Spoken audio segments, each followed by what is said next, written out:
The Kyrgyz Republic is one of 5 newly independent states of the Central Asia. It is a mountainous country with unique nature located in the northeast of Central Asia, and it borders with Tajikistan, Uzbekistan, Kazakhstan and China.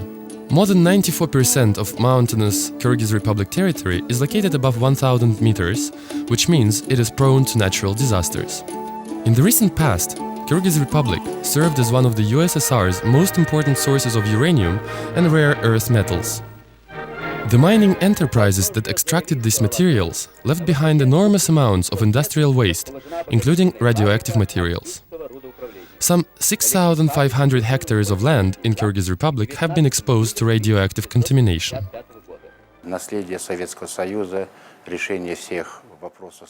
The legacy of the Soviet Union and the solution of all problems related to the uranium industry of the USSR have caused certain environmental problems in our country. There is a great number of tailings containing exhausted nuclear wastes, as well as toxic wastes, left as the form of the Soviet legacy. Kyrgyz Republic now hosts 92 hazardous waste dumps, holding 457 million tons of waste containing radionuclides and other toxic substances. 5 of them are the most hazardous nuclear burial sites. According to rough estimates, the most urgent cleanup measures needed to render the tailings safe would cost up to $40 million. Problems related to the mining tailings have a transboundary character. In general, most tailings are located at the riverbeds, which mouth directly into the Naryn River basins.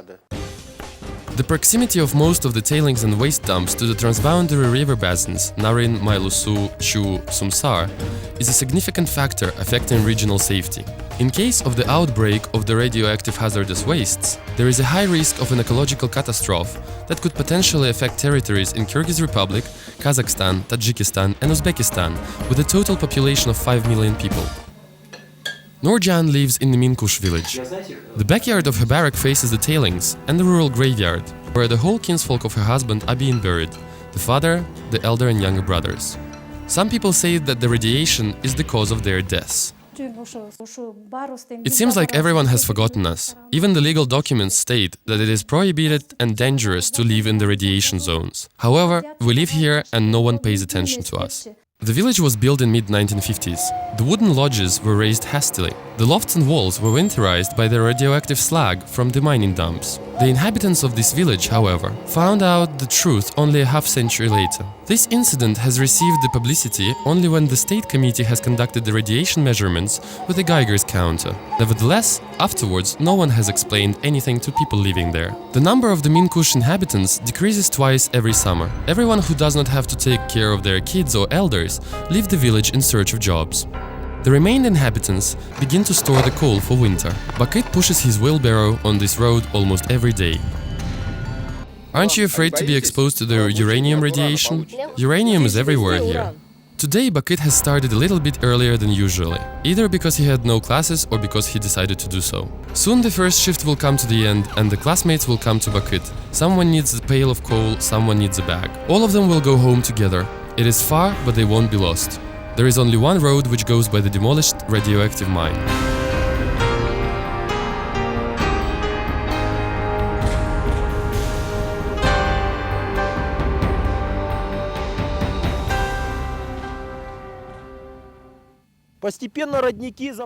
Gradually, the springs have filled the mine. Now the spring flows from the mine. Interesting bottom. With time, the stones are repainted in brown color. Later, all of this will fall into the Naryn River. This mine was closed in 1969. The unit was under the special control of Moscow. There are no rehabilitation works already for 4 years. Usually we clean the drainages and make the embankments.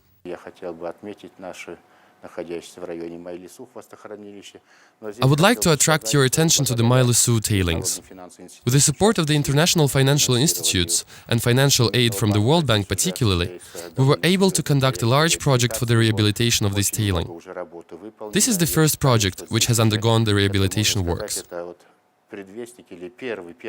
According to the official information, there are 22 million tons of uranium wastes at 23 tailings of this mortuary alone. The landslides, mud flows and erosion processes may demolish them at any time. In this case, the radioactive substances through the Mylusu River will fall into the waters of Fergana Valley, and most horribly, to the basin of the river Sirdarya. In other words, there is a serious threat of the radioactive contamination of the territories of three countries – Kyrgyz Republic, Tajikistan and Uzbekistan. Еще дамба находится в неустойчивом состоянии, поэтому данный объект, надо убрать из. Furthermore, the dam is in a very unstable position, therefore we have to move it here, to the sixth tailing. Several years ago, half of the enormous mountain in the Minkush village began to move downwards to the waste side. Slipping down every day by 10-15 centimeters, the mountain has already destroyed the road along the river. This is the most dangerous place.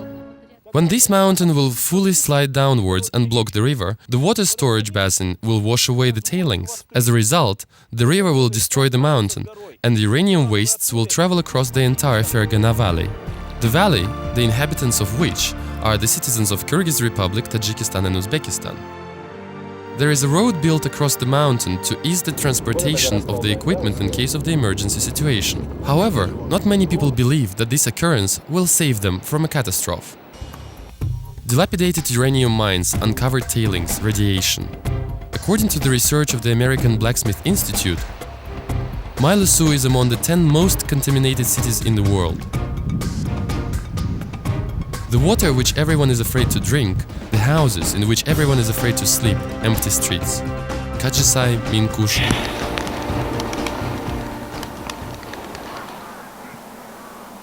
Experts have noted that the response to the tailings problem has so far not been sufficient. Recently, Kyrgyz Republic has undertaken multilateral efforts to avert the radioactive threat. These activities were based on the September 2007 document on risks of potential contamination of Central Asia by radioactive wastes. This paper was a consolidated appeal from the government of Kyrgyz Republic, the Secretariat of the Integration Committee of the Eurasian Economic Community, and United Nations Development Programme to governments, international financial institutions, the private sector and other groups.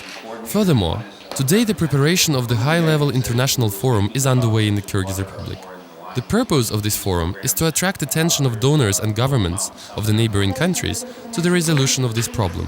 The initiative to organize the high-level international forum on the tailings issues was raised by the President of the Kyrgyz Republic, Kurmanbek Bakiyev. President Bakiyev, back early this year, wrote a letter to Mr. Kemal Dervish, who is the chair of the United Nations Development Group, asking for United Nations assistance with the problem of uranium tailings in the country. And Mr. Dervish has written back that we will be providing assistance to the government in organizing a response. Nonetheless, Kyrgyz Republic alone is not capable of resolving the problem of the uranium tailings, which have been accumulated for years, and which requires substantial financial investments. The solution of these tailing problems requires support and real consolidated efforts of Tajikistan, Uzbekistan, Kyrgyz Republic, and their entire world community. World price of uranium is rising fairly quickly, and this creates an opportunity to involve the private sector in the cleanup, as well as the more traditional sources of cleanup, which are government and donors.